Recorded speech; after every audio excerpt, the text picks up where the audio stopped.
de Moisés. Pero esos 41 primeros salmos se recopilaron, se reunieron y posteriormente se añadieron al libro de los salmos en la época del rey David. Otros salmos, por ejemplo, del 42 al 72 y del 73 al 89, se recopilaron en los tiempos de esos dos grandes reyes de Judá, los reyes del sur.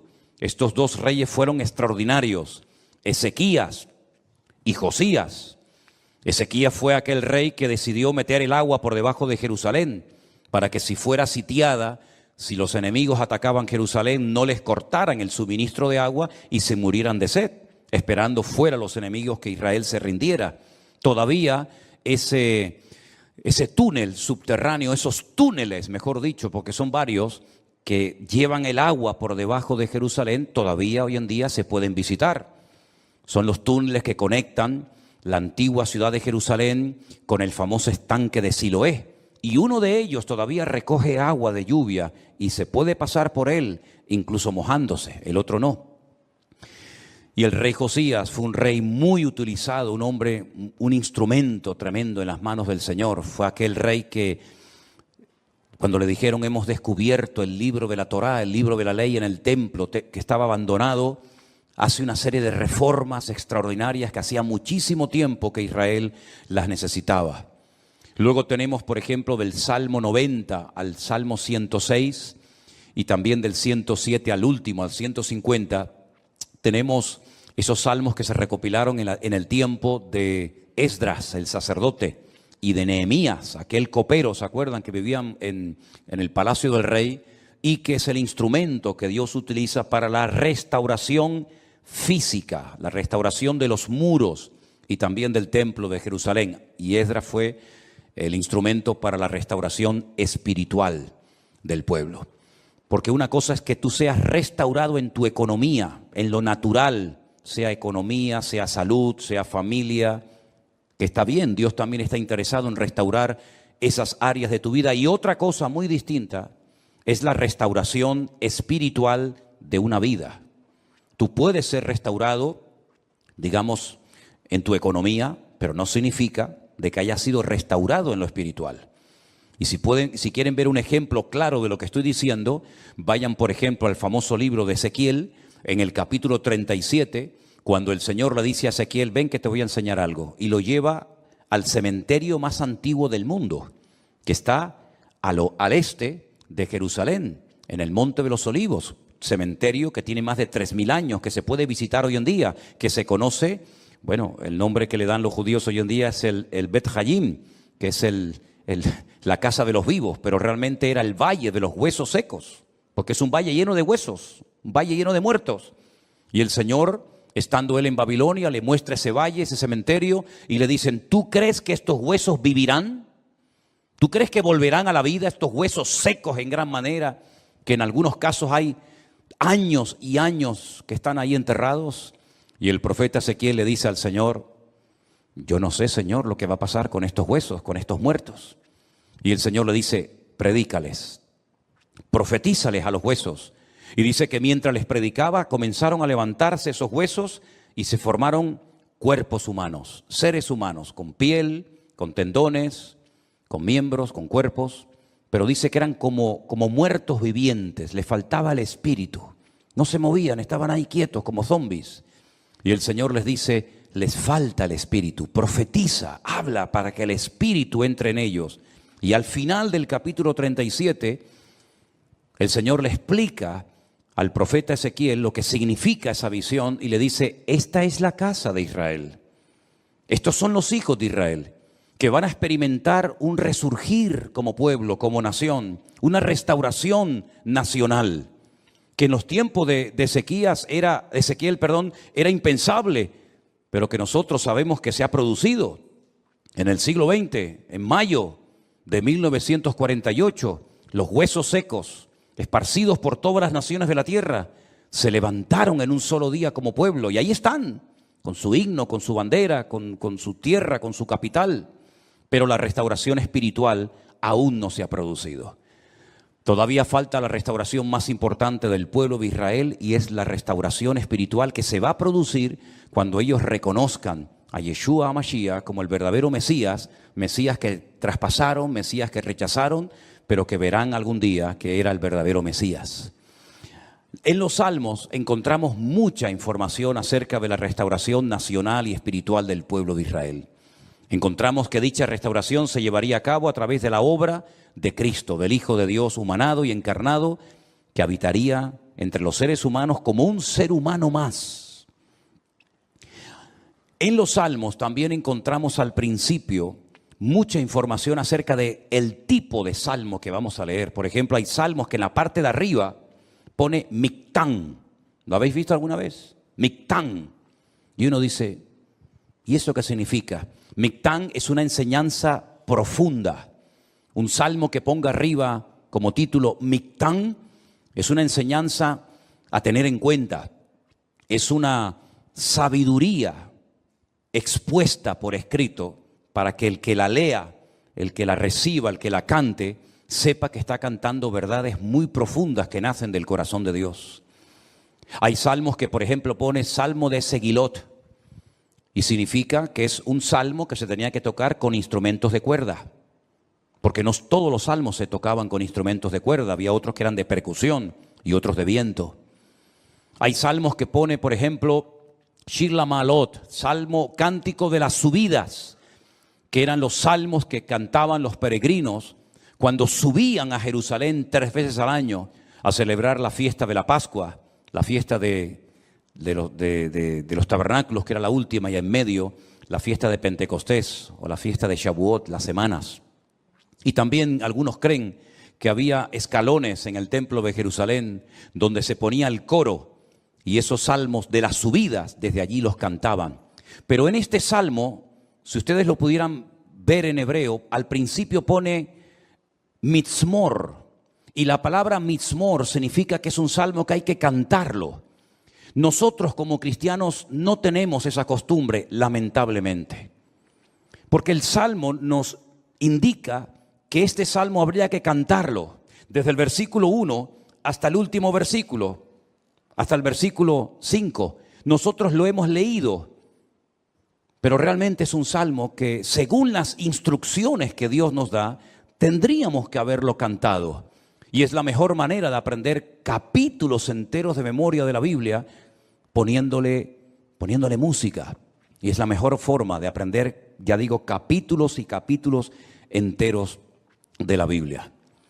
Ahora, el Salmo 127, que es el que se leía en esta tarde, si ustedes buscan su Biblia, empieza diciendo que si el Señor, el Eterno, Jehová, como dice la versión Reina Valera, no edifica la casa, en vano trabajan los que la edifican. Tenemos que explicar brevemente a qué se está refiriendo el autor de este salmo, que pudo ser David, que le escribió un salmo, una enseñanza a su hijo Salomón, o como opinan otras personas, pudo ser un salmo que lo escribió Salomón con una enseñanza que heredó de su padre, el rey David. Sea como sea, la declaración que hace el versículo 1 es muy interesante. Si Dios, el Eterno, nuestro Creador, no edifica la casa, en vano trabajan los que la están edificando. El sueño de David, que nunca lo vio cumplido, era construir un templo para su Dios.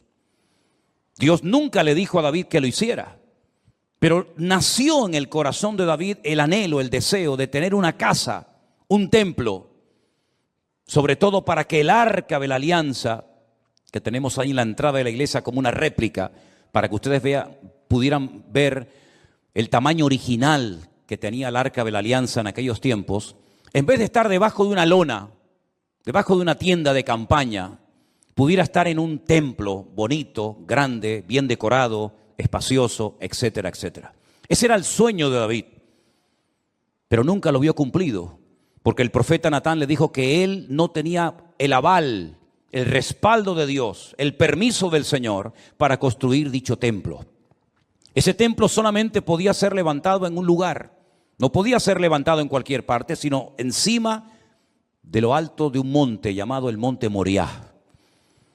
Es una palabra compuesta, el lugar donde Dios me enseña. Moriah viene de maestro, moré, morá, morim, morot, y Yad es el diminutivo del nombre de Dios. El monte donde Dios es mi maestro, el monte donde Dios me enseña y me instruye, ¿verdad?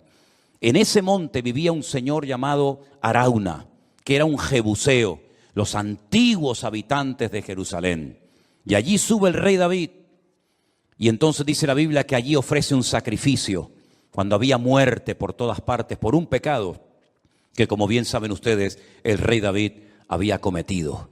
Allí él presenta un sacrificio en el mismo monte y en el mismo lugar donde tiempo atrás el famoso patriarca Abraham, el amigo de Dios, había subido con su hijo Isaac para sacrificarlo sobre un altar, pero el Señor lo detuvo y le dijo: no lo hagas. Todavía ese altar, esa roca enorme que es tan grande como esta plataforma o más, todavía está allí.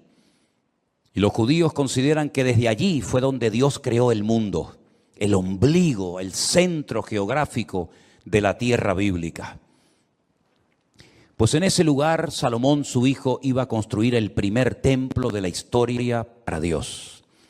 Ellos tenían que partir de la base de que el Dios de ellos era tan grande, tan inmenso, que era imposible meterlo dentro de un templo. Es totalmente imposible meter a Dios, limitar a Dios dentro de un cubículo, dentro de un edificio, porque ya el Señor le había dicho a David que el cielo es su trono y la tierra es el estrado de sus pies. ¿Qué templo me van a hacer ustedes para mí? Los romanos se reían de los judíos cuando llegaron a Israel y decían: ustedes están locos, porque ustedes tienen un templo enorme, precioso, pero vacío. ¿Dónde están vuestros dioses? ¿Dónde están vuestras divinidades? Los griegos, los romanos y todas las culturas habidas y por haber levantaban templos, pero luego los llenaban de ídolos. Apolos, Afrodita, ¿verdad? Cibeles, Ares y tantos dioses. Pero los judíos nunca pusieron una figura de Dios, porque al Señor tu Dios adorarás y a Él solo servirás. Y en los famosos 10 mandamientos, el Señor prohibía la fabricación de imágenes de talla. Por lo tanto, era un templo vacío, pero en lo más recóndito, en lo más oculto del templo, estaba un lugar que nosotros lo llamamos el lugar santísimo, donde estaba el arca de la alianza. Y Salomón iba a poder construir ese templo con la ayuda de miles y miles de personas. Y podía estar tranquilo de que nadie le iba a atacar, porque su padre había estado durante años sometiendo a todas las naciones vecinas para que su hijo en tiempos de paz y de prosperidad pudiera construir el templo de Jerusalén. Lo tenía todo. El padre le dio los planos.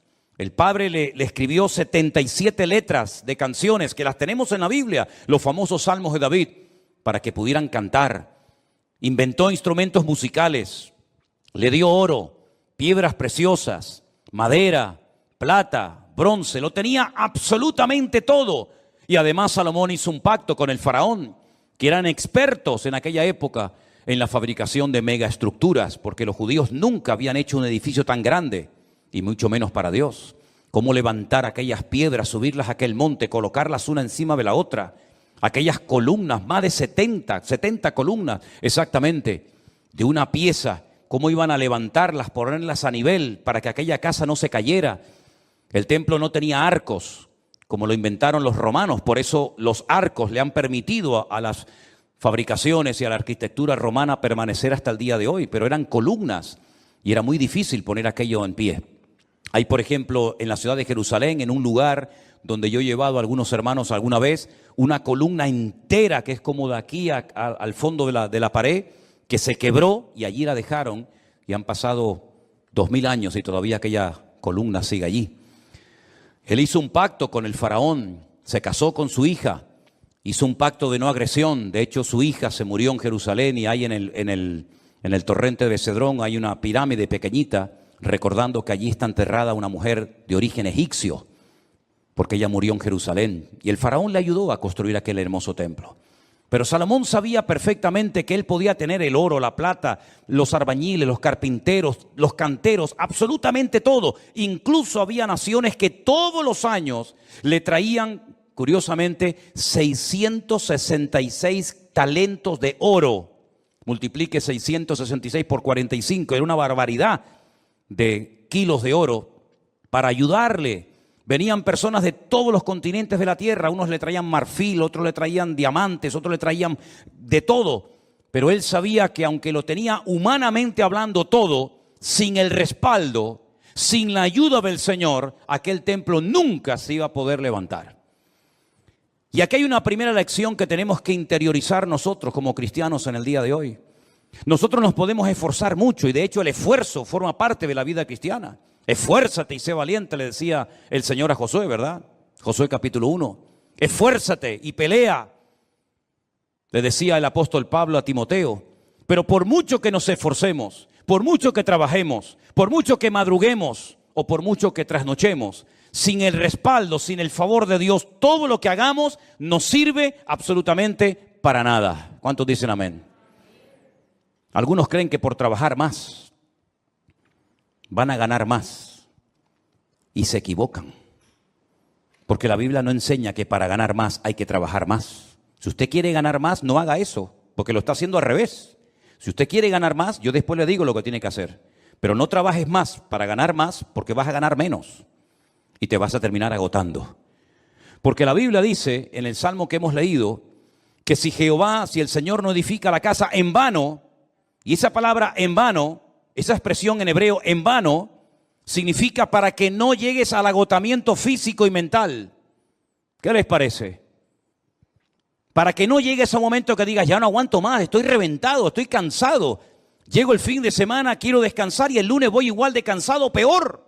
Y vas acumulando cansancio y cansancio y durante la noche no duermes. Cuando dice el Salmo 27 que una de las bendiciones de Dios es poder dormir tranquilamente por la noche.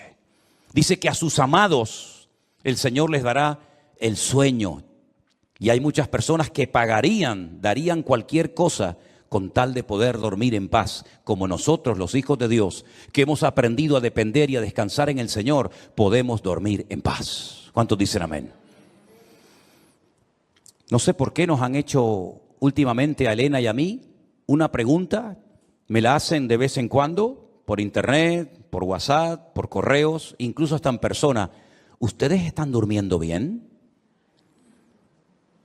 Y preguntamos, ¿y por qué nos hacen esa pregunta?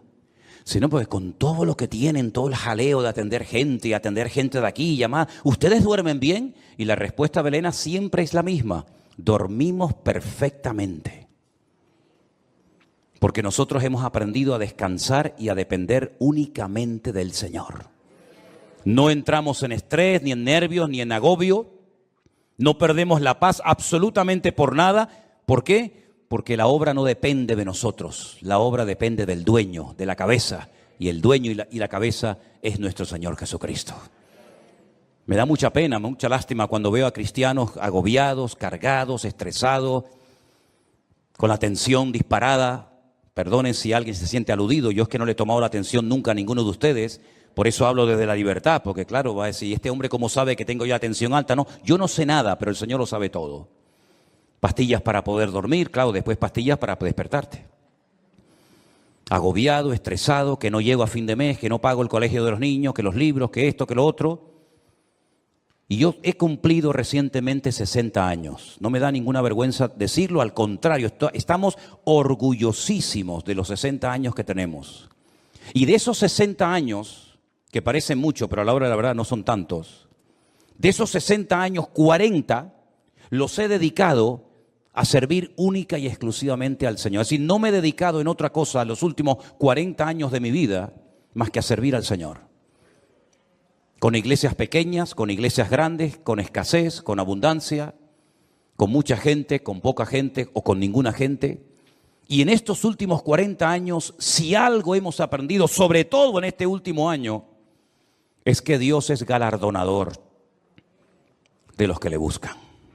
Y cuando más difícil estaba todo, y cuando humanamente hablando era imposible que esto siguiera adelante, el Señor sin manos nos dio una cachetada de amor, mostrándonos y enseñándonos que Él es el que edifica su casa y su obra, y no nosotros.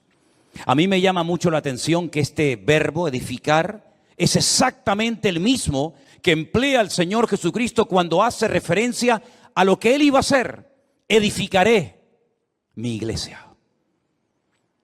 Su padre en Génesis capítulo 1 nunca empleó el verbo baná o boné, que es construir, sino el verbo bará, que se parece, pero no tiene nada que ver una cosa con otra.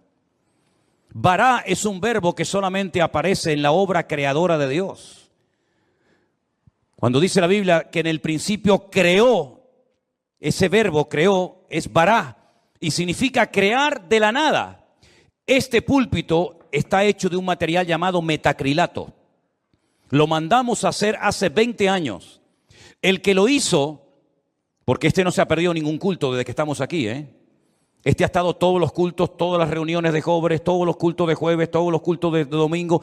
Este que está aquí, o esto que está aquí, ha estado siempre aquí. Pero el que lo hizo, no lo creó, lo hizo utilizando una materia prima, metacrilato.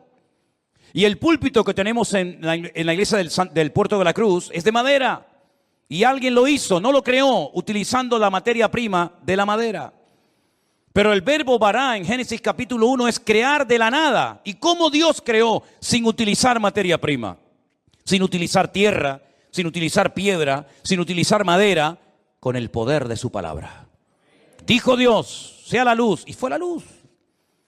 Y dijo Dios, y todo lo que Dios decía se materializaba por el poder de su palabra. Pero curiosamente el Hijo, cuando viene a este mundo hace 2000 años, Él no dijo, crearé mi iglesia de la nada. No dijo eso, sino dijo, edificaré. Y si juntamos, y tenéis memoria para recordar esto, el Salmo 127 dice Salomón, si Dios no edifica esta casa, en vano estamos trabajando nosotros aquí.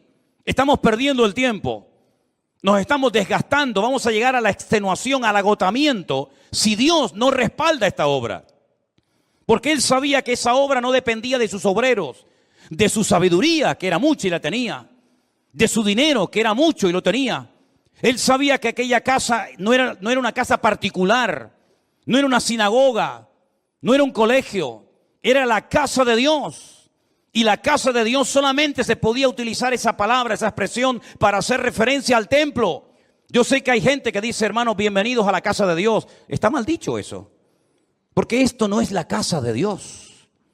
Esto es un local donde se reúne la iglesia, pero esto no es la casa de Dios. Dios no vive aquí. Si esto fuera la casa de Dios, yo no me voy de aquí ni a palos. ¿Cómo me voy a ir de aquí si mi Dios vive aquí? ¿A dónde me voy a ir? Nos tendríamos que venir a vivir aquí.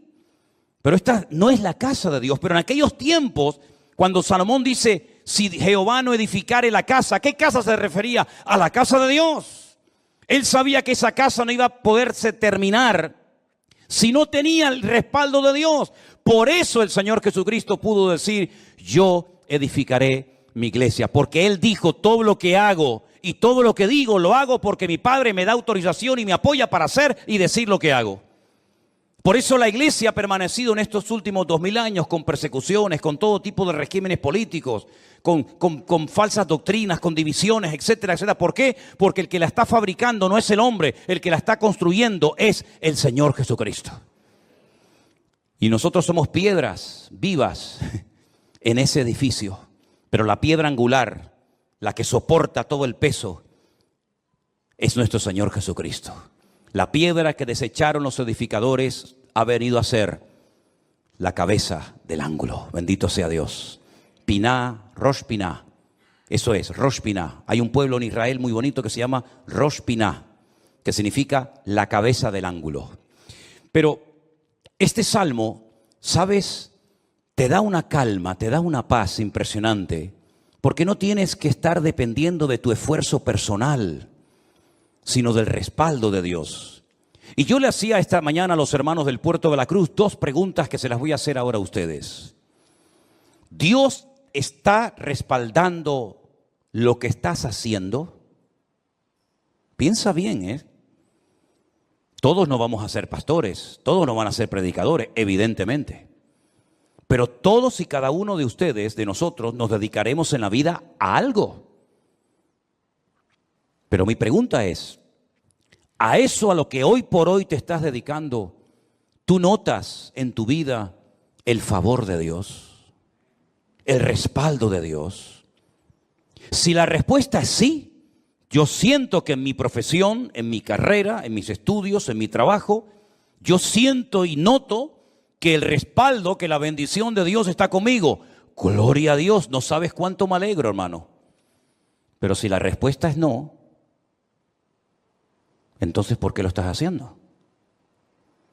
Si sabes que Dios no te ha mandado a hacer lo que estás haciendo, ¿cómo te atreves a hacerlo?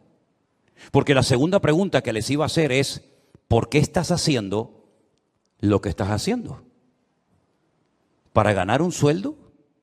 Es decir, ¿tú sabes que no estás haciendo lo que Dios quiere? Esa no es la voluntad perfecta de Dios para tu vida, pero igualmente lo haces porque a final de mes un señor te pone un sobre con un dinero para poder cubrir tus necesidades. ¿Así es como tú te has montado tu vida cristiana? ¿Te ves haciendo lo que estás haciendo tus próximos 10 años, 20 años de tu vida? ¿Ese es el futuro de tu vida?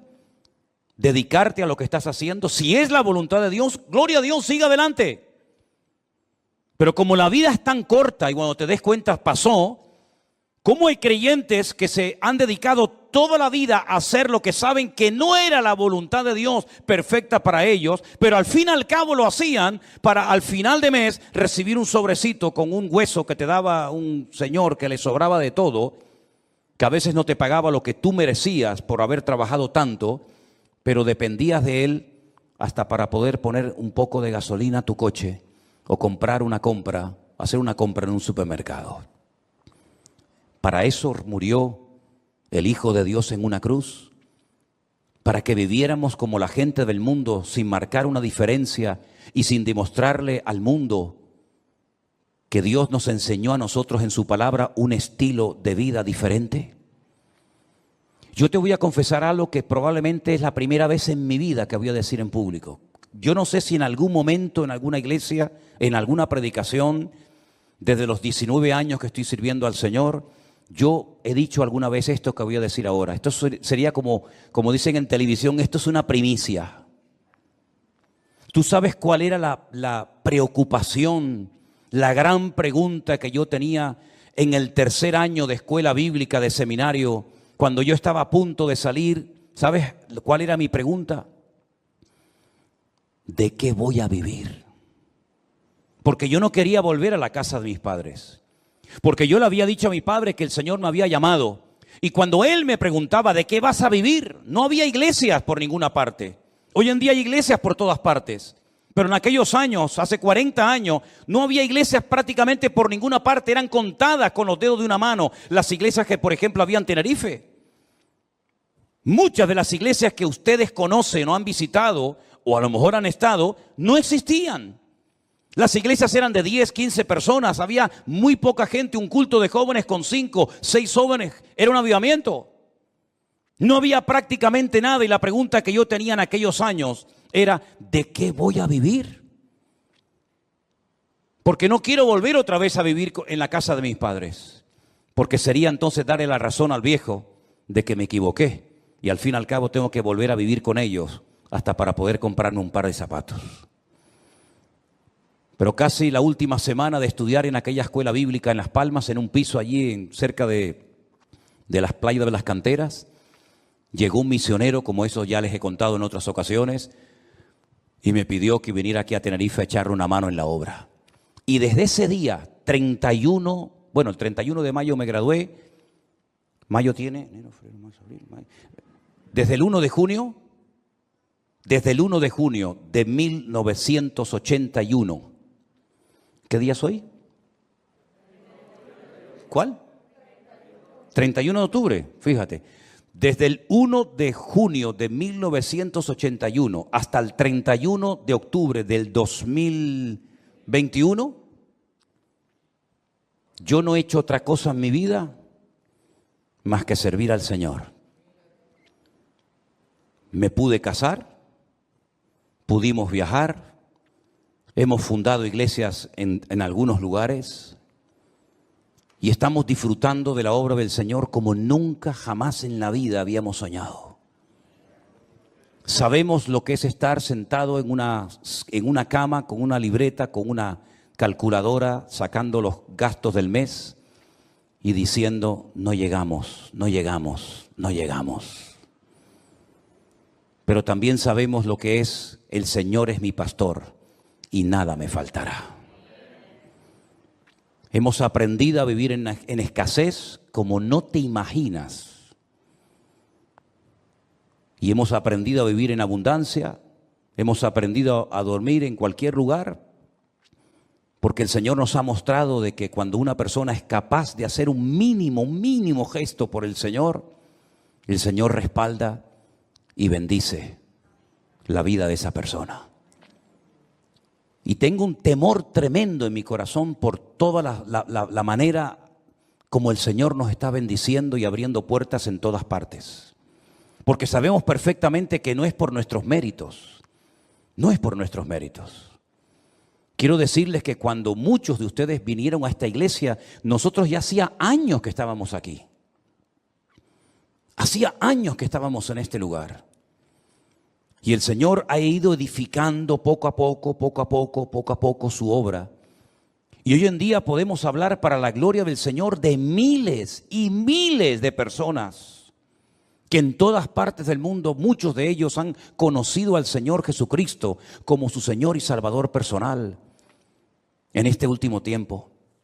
Anoche tenía una reunión por Zoom con todos los hombres de la iglesia virtual del grupo número 2, gente con más de 80 años, dándole gracias al Señor porque en la recta final de su vida, como ellos mismos decían, han conocido el Evangelio del Señor Jesucristo y tienen un hambre por conocer más y más de la palabra que a mí realmente me deja sorprendido todo lo que el Señor está haciendo. Yo quiero decirles a todos y a cada uno de ustedes que yo también tuve tu edad y estuvimos dispuestos cuando éramos jóvenes, recién casados con 21 años, a pagar un precio. Y nos llamaron locos. Los pastores nos reunían de vez en cuando y nos decían, estáis locos. ¿Cómo sois capaces de ir con una niña pequeña como era Priscila en aquellos años a un país tan lejos, sin conocer prácticamente a nadie, a vivir por fe? Pero cuando el Señor edifica su obra y cuando el Señor respalda su obra, no hay impedimento que pueda frenar la vida de un hijo y de una hija de Dios. Y yo quiero desafiarte a que tú pierdas el miedo, porque si de algo a mí me ha servido el Salmo 127 es a perder el miedo. Si Anderson, que está conectado al liderazgo y a los coordinadores de la iglesia virtual número 1, les hablara acerca de lo que cuesta, del presupuesto enorme que cuesta el hacer todas las actividades, nos quedaríamos con la boca abierta. Pero el Señor ha suplido de una forma increíble, porque el Señor es galardonador de los que le buscan y cuando Él edifica la casa, no hay nada ni nadie que la pueda detener. Fíjate que en el Salmo 121, si te das cuenta, habla de la casa de Dios, es decir, lo principal, la obra de Dios, nada ni nadie la va a detener. Pero en segundo lugar, habla de la ciudad. Si Jehová no guardare la ciudad, en vano vela la guardia. Este versículo, cada vez que me tocaba a mí guardia en el ejército, y te daban todas las balas y la metralleta y el armamento para estar de guardia, yo siempre lo decía en alta voz, si el Señor no guardare la ciudad, en vano vela la guardia. Porque todo lo que hagamos, todo tu esfuerzo personal, y que conste, quiero dejar bien claro, por favor, hermano, que el Salmo 127 no es un salmo que apoya al perezoso, al vago, al negligente. No, al contrario. El esfuerzo forma parte de una vida cristiana normal, pero todo nuestro esfuerzo, nuestro sudor, nuestro trabajo no sirve de nada si el Señor no respalda lo que estamos haciendo para Él. Absolutamente de nada. Luego es un golpe al ego del hombre, porque la gloria no me la llevo yo. Yo he sido el que he edificado, como decía Salomón, Nabucodonosor, ¿se acuerdan? Yo fui el que levanté la gran Babilonia. Y al final tuvo 7 años viviendo en un monte como un animal para que el Señor pudiera arrancar de su corazón la arrogancia y el orgullo. Porque una persona arrogante, acomplejada u orgullosa no es digna de estar sirviendo al Señor. Una persona con orgullo, una persona que se le sube a la cabeza lo que tiene, lo que es o lo que hace, es una persona que no está capacitada para estar al frente de una obra. Por eso a mí me da alegría ver al hombre más sabio de la tierra, a uno de los hombres más ricos del mundo, como era Salomón, que cuando la reina de Saba vino y lo visitó, le dijo: lo que me contaron no es ni el 1% de lo que ven mis ojos. Que él reconozca que el éxito de aquella obra no estaba en él, sino estaba en su Dios. Y nosotros tenemos que aprender hoy más que nunca que tenemos que aprender a depender de Dios. Y eso hay que enseñárselo a nuestros hijos y hay que enseñárselo a los jóvenes de la iglesia, para que nos demos cuenta de que en estos tiempos donde la economía está en crisis y donde el mundo irá, según la Biblia, de mal en peor, nosotros estemos preparados y sepamos adaptarnos a las circunstancias y no perder la paz ni el equilibrio, porque el Señor es nuestro Dios y estará con nosotros todos los días hasta el fin del mundo. Madrugar y trasnochar sin el respaldo de Dios no sirve absolutamente para nada. El Salmo 127 es un salmo donde el Señor nos muestra que cuando dependemos de Él podemos estar tranquilos. Y mire lo que dice: por demás es que os levantéis de madrugada y vayáis tarde a reposar, por demás. Y que comáis pan de dolores, pues que a su amado dará Dios el sueño. Y ahora yo te pregunto a ti, ¿y ustedes cómo duermen? ¿Dormiste bien anoche? ¿O estabas dando vueltas y vueltas y vueltas en tu cama sin poder conciliar el sueño? Una de las señales de que nuestra alma está alineada con Dios es que nuestro cuerpo y nuestra mente puede descansar tranquilamente durante la noche. Una mente atormentada sin la paz de Cristo, sin tener esa comunión con el Señor, es imposible que tu cerebro pueda descansar durante la noche y dormir tranquilo sabiendo en quién has confiado. Fíjate lo inútil que es rodearse de cosas o de personas para que te protejan y para que te ayuden cuando no está el Señor controlando tu vida, tu economía, tu matrimonio, tu ministerio, tu iglesia, etcétera, etcétera. Por mucha gente que te rodee, por muchos amigos que tengas, por mucha economía que tengas, no sirve absolutamente de nada. Y te voy a poner un ejemplo tremendamente gráfico para que veas lo inútil que es rodearse de personas creyendo y confiando en ellos en vez de confiar y descansar en las promesas del Señor. ¿Os acordáis de Saúl? ¿Sabéis quién era Saúl? Sí, ¿verdad? El primer rey de Israel. Estaba obsesionado con matar.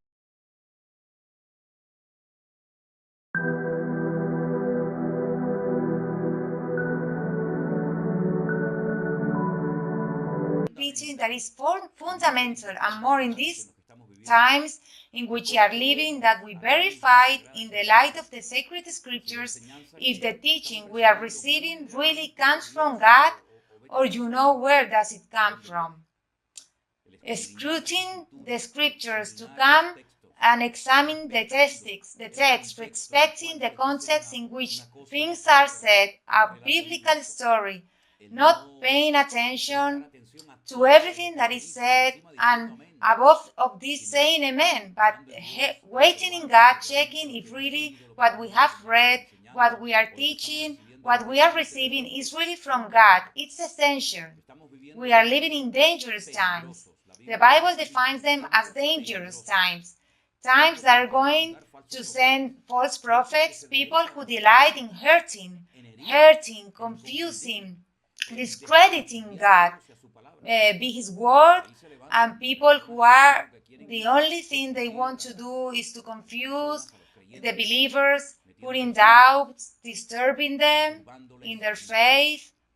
Well, this is nothing new. Since the times of the Apostle Paul, we know that the false prophets, the false teachers, the false apostles would rise, and we are already living in these times in which we see things that for years we have read and believed and shared, but that are already a reality. They are already among us.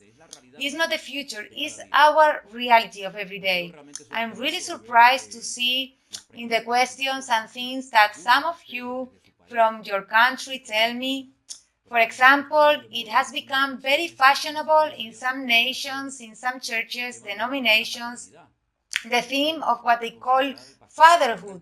So the pastor is considered as if it was the father, the daddy of the church. And this is not right. I know there is a great lack in many lives, in many young people who maybe the figure paternal, practically they did not have it.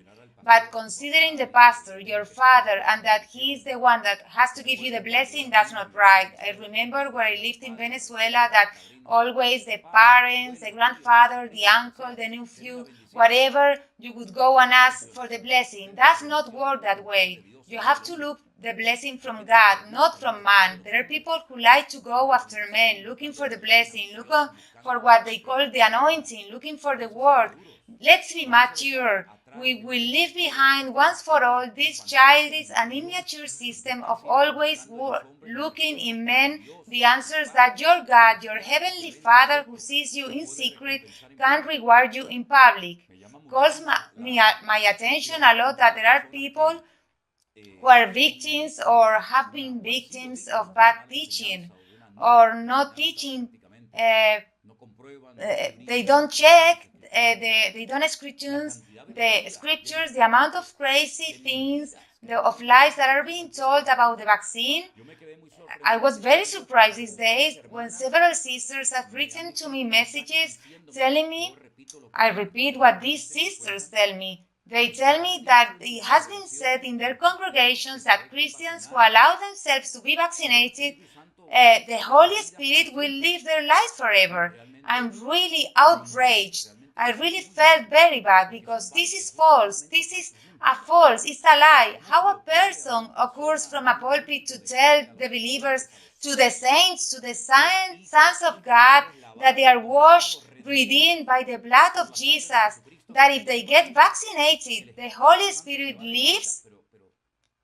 Oh, what's happening, my dear brothers? The detachment to the Word of God, the lack of knowledge hurts, and this is why we want to reinforce, we want to encourage each one of you to read, study, scrutinize, examine the text of the Word of God, so that you do not get carried away by these atrocities that some say. They look into the internet, they get certain information that seems to be secret information, seems that they have discovered the magic one truth, they have discovered gunpowder, and they begin to teach real madness and nonsense, people who they do not have a minimum of maturity and common sense. They scare Christians. The Bible says that the stumbling blocks, I said it yesterday in the preaching, I do not know if you agree, we read in Matthew 18 that the stumbling would always come from, and it says, who that made one of those little ones free? God says, not me. The Lord says in His word that it would be better to him to tie a millstone around his neck and jump into the depths of the sea than to stumble to one of these little ones. That's why, brothers, we want to leave ignorance behind. We want to leave behind fear of men, and we want to dwell into the sacred scriptures, because they are the ones that can teach us, correct, guide, instruct you, strengthen you, encourage, and above all, remove the blindfold. Well, brothers, if you think so, let's go and pray. I'm going to ask you, all of you who are already connected, to do a prayer together. Let's close our eyes and let's call into God so that this evening, the questions that we are going to be answering, we can learn. How good would it be if many of you pay attention to the answers, even take notes with paper and pencil, take notes, and then you can review them later and remember what is going to be taught in this evening today. We pray to our God, brothers. Heavenly blessed Father, we give you to all the glory and the honor to you by this privilege that you give to us, one more evening to be able to be around your word. And we want to ask you for wisdom from your presence. Help us to give biblical answers, to bring light. Let ignorance go away, fear go away, so we can have a firm and robust faith without being afraid of anything nor anyone. Because your Lord has given us your word to bring us clarity and to strengthen us in the faith in you. We present this time of study in your presence. In the name of Jesus, amen. Let's start to answer the questions that we have been receiving lately. There is a brother called Jesus who tells me that in the program number 80 of the online Pastor Online, I was talking about religiosity in the people of God, and this brother says that today he recognizes that I suffer the ravages of growing up in a rigid and hard doctrine, and in brackets it says 25 years ago. My family life is almost shattered by the stiffness and hardness with divisions and strife that hurts. With the pandemic, I have known you and I hope to be able to solve these errors. I believe I'm influenced by this religious spirit and a spirit of pride that you mentioned. How can I get rid of it? Because very easy. Just as you open the door to religiosity and pride, close the door to that one and repent. Open your door to repent and ask the Lord to forgive you, and begging Him with all your soul, that with all your heart, that instead of being a religious, be a mature and spiritual person in the things of the Lord. Religious has nothing to do with spirituality. The word religion comes from the Latin term relega. It means to tie, to become tied. God comes to find us a church, does not come to find a church full of religiosity. God, the pride, the religiosity, the arrogance is the cancer that kills spirituality in the life of a church. If you recognize, glory to God. But acknowledging is not enough. If you acknowledge that you have been a victim of religiosity, that your marriage has even suffered a loss as a result of all of this, then you have to ask God for forgiveness. Be humble before God and exalt the Lord and His broad in forgiving, because God loves us and the Lord has the best for the life of your children, so that you can ask the Lord for forgiveness, repent, and ask the Lord to free you from this attitude of pride, of religiosity, and you can be a spiritual person, a good father, you can be a mature person, respecting others, even if they are different from us, because this is one of the great problems of the religious, that they think that everything he does and everything he says is how things have to be done. He despises others, and this arrogance is pride, and pride that sometimes we camouflage of service to God. I'm serving God, but I despise others because I think they are not serving the Lord. That is pride. It's pride that is camouflaged and it's destructive. Pride is not from God. Pride is the opposite of humility, of dependence on our God. So repenting yourself, asking God for forgiveness, you can fix many, many things.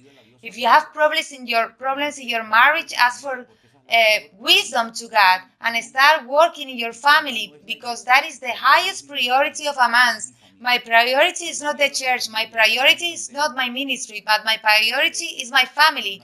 If I lose my family and I win the whole world, then it would be a tragedy. So the priority is to take care of the family, of your wife, because many, they have attended others people vineyards and they have shattered and broken his own house. So first is your family life, and then everything else will occupy a third place in your life. Let's not reverse the order, because otherwise it will be very expensive and very painful. Viviana says, in my church, we pray in understanding and in spirit, in order. And there is interpretation, but other times there is no interpretation. Only brokenness, but no screams or screams. 1 Corinthians chapter 14, there are some verses that this sister mentions, talks about speaking in tongues. I just always that tongues are spoken, there must be interpretation, and when there's no interpretation, it means that we are practicing false doctrine. I'm very confused. The only way for you to stop being confused is to read and study the Bible more. If you read and study the Bible carefully, all your confusion will disappear. I can assure you, because the Bible was written to help the believers in the churches not to live, not to be in permanent confusion. When there is confusion, it is because there is little Bible, little knowledge of the Word of God. Read chapters 12 and 14 of 1 Corinthians, and you will know how the gifts of the Holy Spirit should operate decently and in order in the local congregations. If you read the Bible, you will realize there are gifts that we are going to put in quotation marks. They need the manifestation of other gifts so that they bring blessing, edification, and exhortation to the church. There are gifts that go hand in hand with other gifts. To others operate by themselves. So read carefully once, twice, 3 times, as many times is necessary. Read the Bible. A long time ago, I read some books that said that in some synagogues, in some yeshivas where the Word of God is studied in Israel, a good student, when the lesson ends, they read 100 times, he reviews the readings, 100 times reviews the biblical text, the notes that his teacher, his rabbi has shared. So from the student is expected, from the believer, that when the service ends and says amen, he will not forget the message he just heard, but that throughout that day, throughout the week, he's meditating and reflecting on the words he just heard. Go home, check the readings, take notes, get used to taking notes, brothers. What goes into our heads here goes into what doesn't go into our heads can go into a notebook. It's really difficult to remember everything that a person hears during a message. Thank God that today we also have the social networks and channels where services are stored, meetings, messages, studies. I think that if I remember correctly, we have already more than 1,000 messages stored that at any moment you can see and review.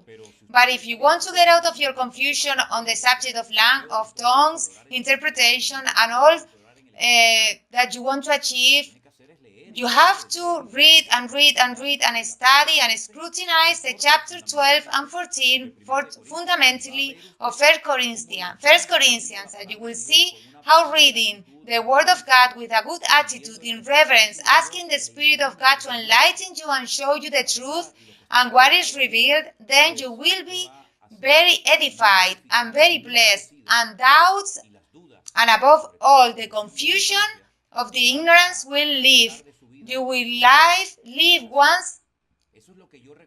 This is what I recommend to everyone, to read the word, but not to do a superficial reading, but go deeper. And if you find a word that you don't understand, go and look for the meaning of the word. For example, someone asked again for the famous word that appears repeatedly in the book of Psalms, Selah.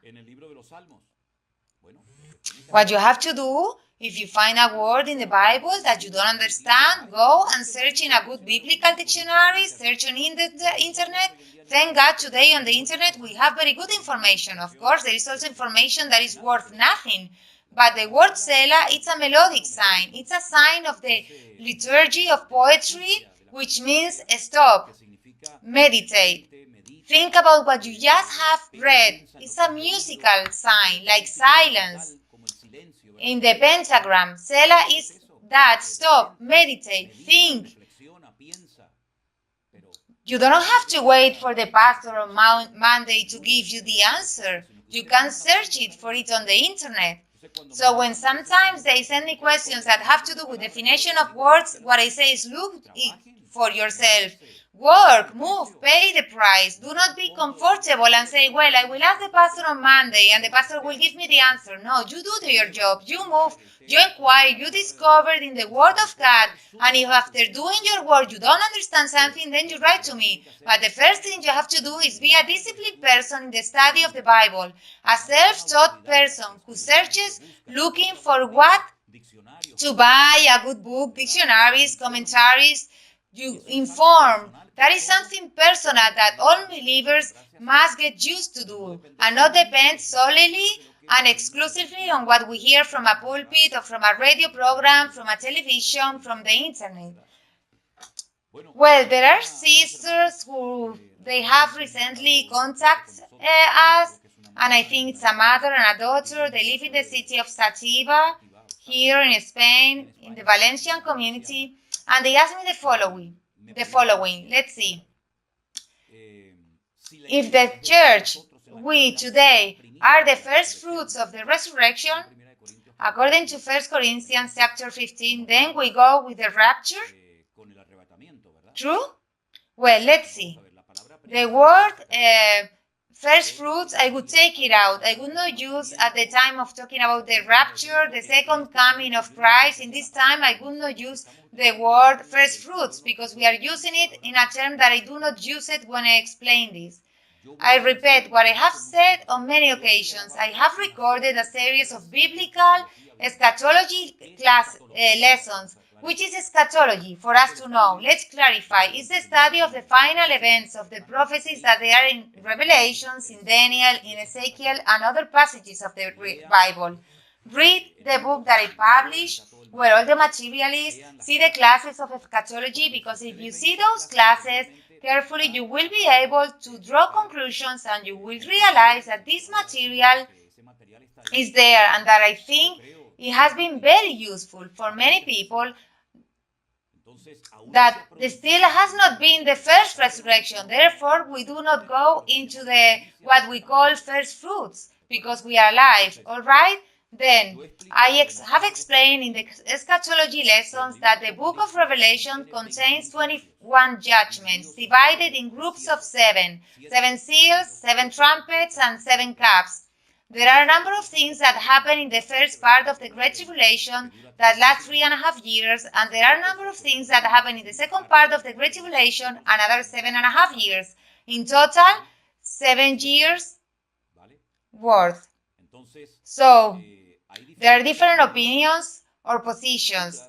They tell that the church will be raptured before others during, and others later. I say again that it would be very good for you to listen to what I explained in the lessons of eschatology, what I wrote, what I published in that book called Eschatologies, because there you are going to see the biblical arguments that I presented to say, I believe in this because of this and because of this, although I was taught completely different in the biblical school than from what I think today. But of course, at that time, I was one of those who, as many say to everything, amen. But when I started to inquire and study the Word of God, I realized that not everything they told me, it was really like that.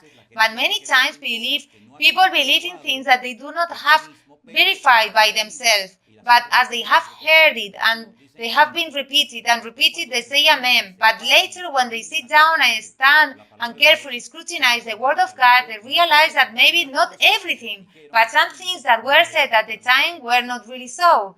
So I ask you to see those eschatology classes that are going to be very good for you. Regarding the last day, the Bible, when it talks about the last days, talks about the end times, according to the end times that have characteristics that we have to know. And we can know them because the Bible describes what are the characteristics of the last days. For example, starting in Matthew 24, there is a list of very interesting characteristics. Luke chapter 21, and other books of the Bible. Then, sister.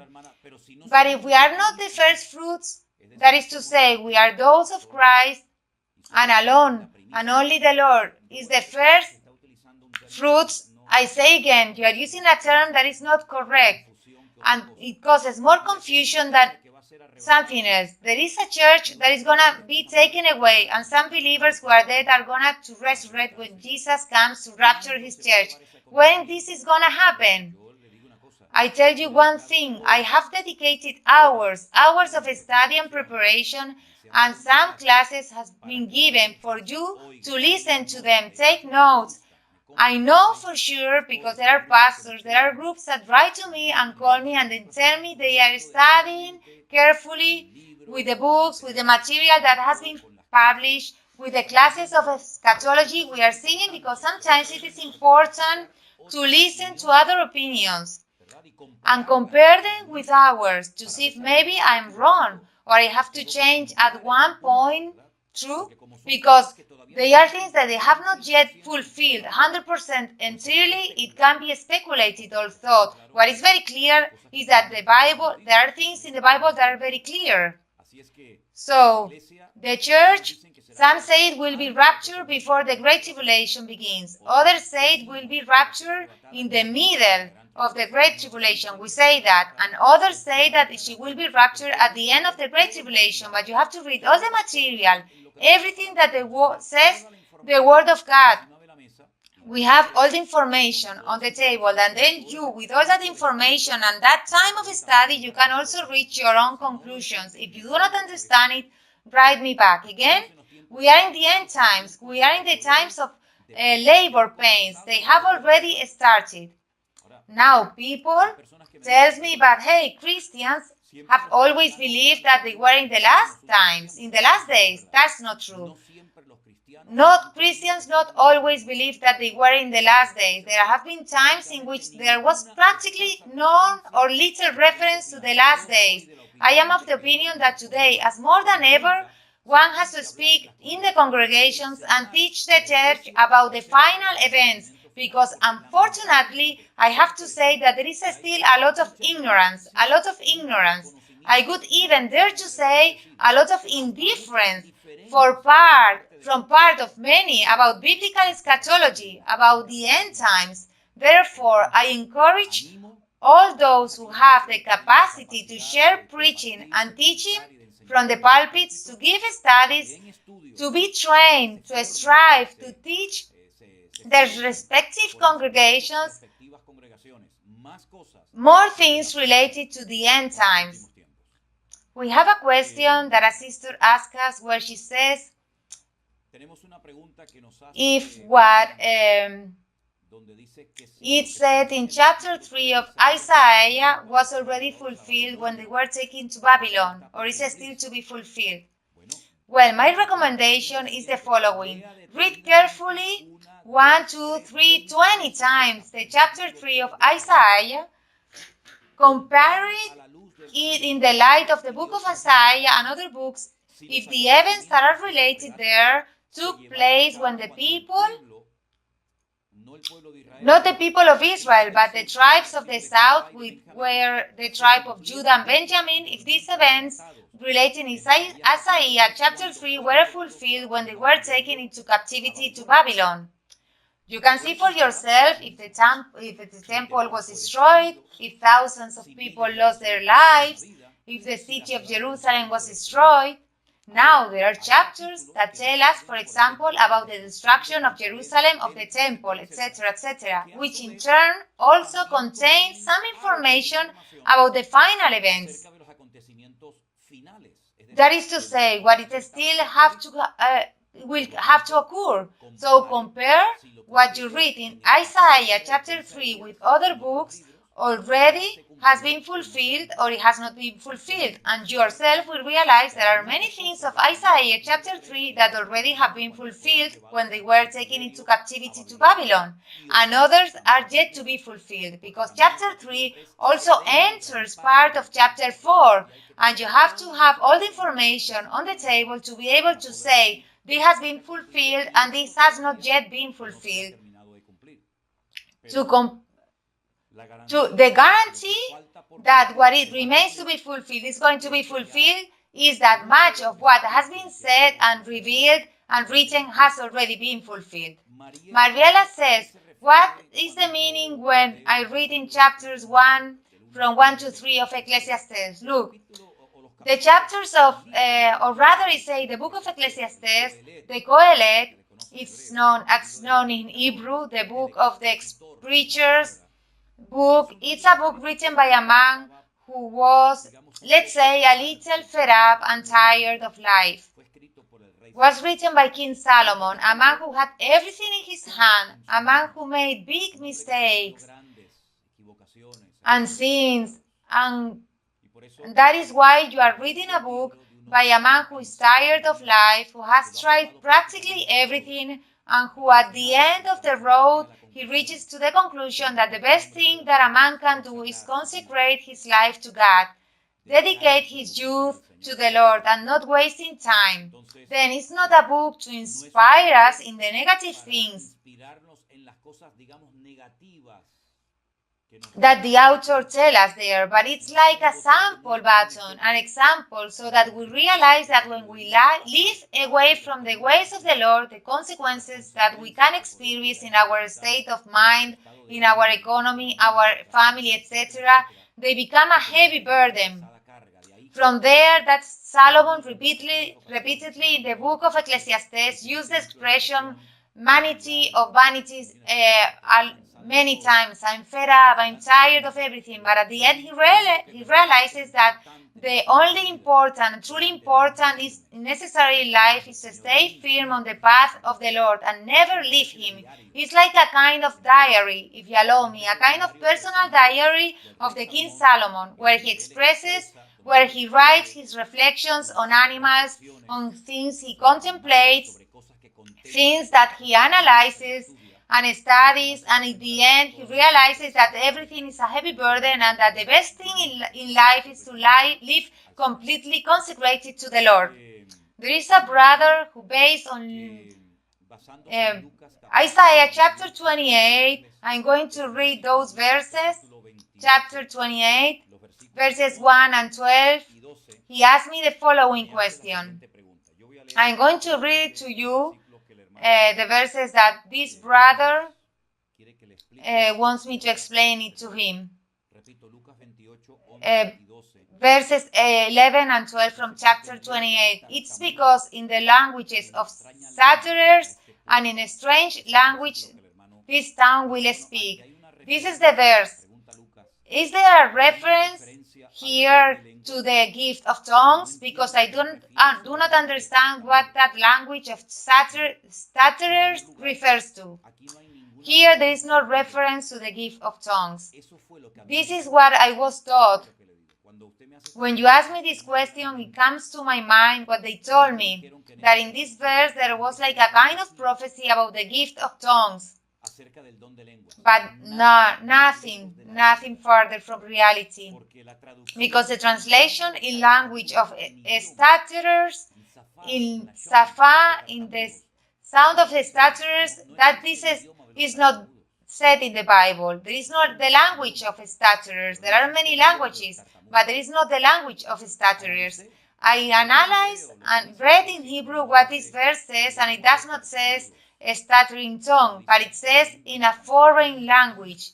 In a foreign language, these people will speak. When the people of Israel, or better say the southern tribes, Benjamin and Judah, were taken into captivity, they began to speak a foreign language that they did not know. And that was where they began to speak Aramaic, because in Babylon they spoke Aramaic. And it became a widely used language for the Israeli people, for many people at that time. The Bible does not say the language of stutterers. This is a terrible translation. The word stutterer does not appear in the text in Hebrew. The expression appears in the language of foreigners. They will learn to speak in another language, the language of those who were going to take him captive to Babylon for 70 years. And that language would be learned there. It proves that much of the Talmud, there are two kinds of two Talmuds, the Talmud Bible and the Talmud of Jerusalem. It was written mostly in Aramaic. It was spoken even in the time of the Lord Jesus Christ. Therefore, it's not the language of stutterers, but it's a foreign language, and it's not a reference to the gift of tongues. Not at all. It has nothing to do with that.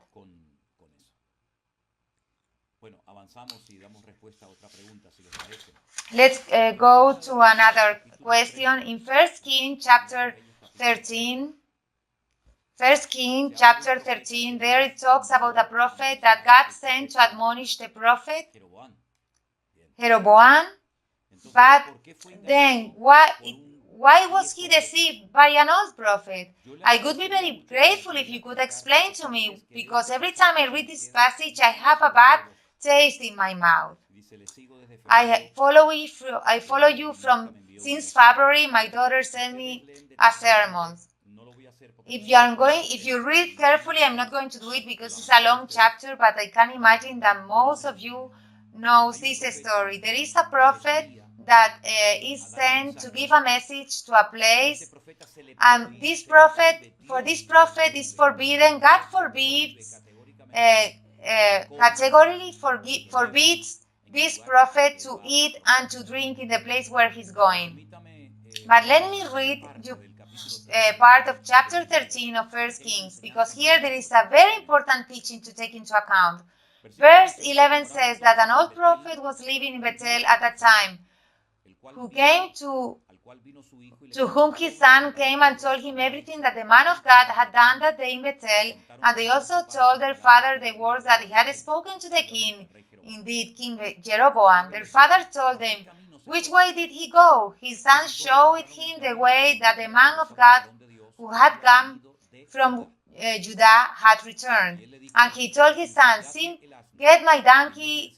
And he got riding his donkey, and going after the man of God, he saw him sitting under an oak tree and told him, are you the man of God who came? And he said, yes, I am. And he said, come with me to my house and eat bread. But he responded and told him, listen well to this word. I will not be able to return with you, nor will I go with you, nor I will eat bread or drink water with you in this place by the word of God. Verse 17. I'm reading 1 Kings. Open your Bible. Continue reading with me, please. 1 Kings 13:17. Because by the word of God, he has told me not to eat bread or drink water, nor return by the way where you went. It was a direct and specific, concrete order from God. Do not eat nor drink water in that place where I send you to preach.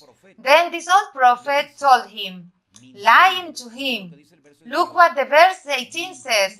Lying to him, he told him, I'm also a prophet like you, and an angel has spoken to me by word of the Lord, saying, I will bring him to your house so that he can eat bread and drink water. So he returned with him, and he ate bread in his house and drank water. And everyone knows the story. If God, the highest authority, had told him not to eat or drink anything, now an old prophet comes and says, no, is that I'm a prophet like you, and an angel of God has told me, not you, has told me that you come to my house and eat and drink.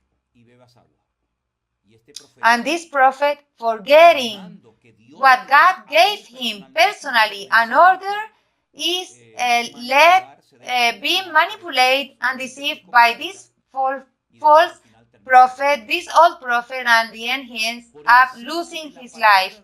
Over the word of God there can be nothing, neither a dream, nor revelation, nor vision, nor angels, nothing. If God says you something, God is the one who has to give you a kind of counter order. But as long as God does not speak to you again, you do not have to pay attention to what a prophet says, and in this case, as the Bible says, that is lying to you. The consequences were terrible. He lost his life. If God says something to you in the word, and you go to a church and a prophet, in quotes, tells you something that is not in the word, don't pay attention. God will never tell you through a man to use something different from God, from what God directly says to you through his blessed and precious and inspired and powerful word. The word is sovereign. There is no prophet, reverend, rabbi, apostle, evangelist, pastor, or whatever it's called that has more authority than the word of God. Be anathema. If an angel from heaven says, the Bible, disguise himself as an angel of light, or a demon disguise himself as an angel of light and preaches a different gospel, we automatically discard it. There is a very clear warning to here. Do not let us live by prophecies of man and not by the word of God. What do you think? Why that is not this spoken in the churches, that there are always prophecies? Prophecies come, prophecies goes, God tells you this, God tells you that. Go to the Word, study the Word of God. And then you will realize that when you have a good foundation, a good biblical teacher, you will not need so much word and so many prophecies from men. I have seen people doing queues in front of persons for the person or the prophet to tell you, what? What? Your God does not know your heart. God cannot speak to you, but you need to go to a man, a prophet, to lay hands on you and say, God tells you this? No, my dear brother. There is a teaching, a tremendous warning about how a true prophet is fooled by another prophet saying, well, God told you one thing, but an angel of God told me another. So I should have told him. We should have told him, well, I'm very sorry. Until God does not tell me I can't go to your house or to anyone's house, persons to eat or to sleep or to drink, I cannot disobey God, because God spoke to me personally, directly. And you come to me to give me a completely different order than the one that God gave me? No. Let's open our eyes. Let's be mature. Let's put the prophetic word, let's put over the prophetic word the word of God. If this had been practiced, if this was done in the churches, how many problems, how many tears, how many divisions, how many false expectations could have been crumbled. But people do not read the Word of God. They do not have a good fundament. They go, they eat the prophecy, they tell everything like this, amen, amen, and sometimes they let themselves to be manipulated by men, because let me tell you something, you can also manipulate people, and I have seen it, and I have lived in my own flesh, but for that we have the Word of God. Be the Word of God sovereign, and the Word of God the one that speaks to you, and above the Word of God there is nothing. Nothing, nobody, there is nothing or no one that can give you a counter order from what God has told you and has put you in your heart. And we have it in writing, because the great advantage of us Christians today is that we have the Word of God in writing. It's not that God told me that. Where is that? There. So pay attention to the Word of God above anything. So I hope this is a warning for you. And now this is going to be a honey for you, and for you to learn to put the Word of God above any word of man. I will not have time to answer all the questions that we have received, but I will go a little further. There is a sister who says, can you explain to me Genesis 24:9? Let's go to Genesis 24:9 verse, and I will try to explain it to you as well as possible. Open your Bibles, please. Get used to, with me, this time to not only take notes, but also to read the verses directly from the word that I'm reading. I repeat, Genesis, Sister Carmen says that, if we can explain Genesis 24:9, that the servant put his hand under the tithe of Abraham, his Lord, and swore to him about this business. We are going to position ourselves. It talks about how the patriarch Abraham asked his servant to his trusted man to find a wife for his son Isaac. And there is an oath. The question from our sister Carmen is, when servant swore by putting his hand under the tithe of the patriarch Abraham, does this have some special meaning? Why under the tithe? I'm going to ask you, Sister Carmen, and all of those who are taking note, I hope there are many, because there are many people connected, I'm seeing it right now on the screen, that please take note of these two verses that I'm going I'm not going to read, but I'm going to ask you to read them. Exodus 28:42, Exodus 28:42, and the other text, Genesis 46:24. I'm going to try to explain what it means to put your hand under the tithe, something that is in the books of Genesis when Abraham and Eliezer makes, let's say, like a kind of pact, an oath about the responsibility of looking for a good wife for his son Isaac, for his future heir. Then to reinforce what I'm going to teach, read Exodus 28:42 and Genesis 46:24. And now I'm going to give you the explanation. The version Reina Valera is very diplomatic. The Reina Valera version is very soft in expression. The Hebrew expression is very strong, is very direct. He did not put his hand on the tithe, but about the masculine parts of men. And an oath was made: if I do not comply with my oath, then let me remain sterile and have no offspring. That is what the text in Hebrew says, that it was sworn on the procreation, on the offspring, that I remain sterile and I do not have descendants if I do not fulfill this oath that I'm doing. Here it says about the putting your hand under the tithe to soften the thing, but you understand me, right? It's like when it says that Saul entered a cave to cover his feet. What does it mean? He was cold in his feet?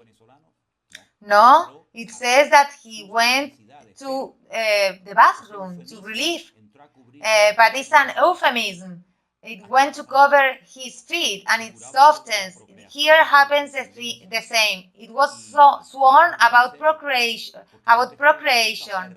It was very serious because man was willing to lose his reproductive power if he failed the oath, in this case between Abraham and his servant Eliezer. That is what it means, but you can read, I repeat again, Exodus 28:42 and Genesis 46:24 to reinforce a little the argument that I'm just presenting to you. I'm going to answer one more question. I have not answered all, but the next day I will ask the questions. The next question is the following. Jesus asked, a man called Jesus, we are in year 2021, but since Jesus was born or since he was crucified? The calendar we use is a calendar that was created or invented or designed or was asked to be done by Pope Gregory, the famous Gregorian calendar, based on the sun, 365 days.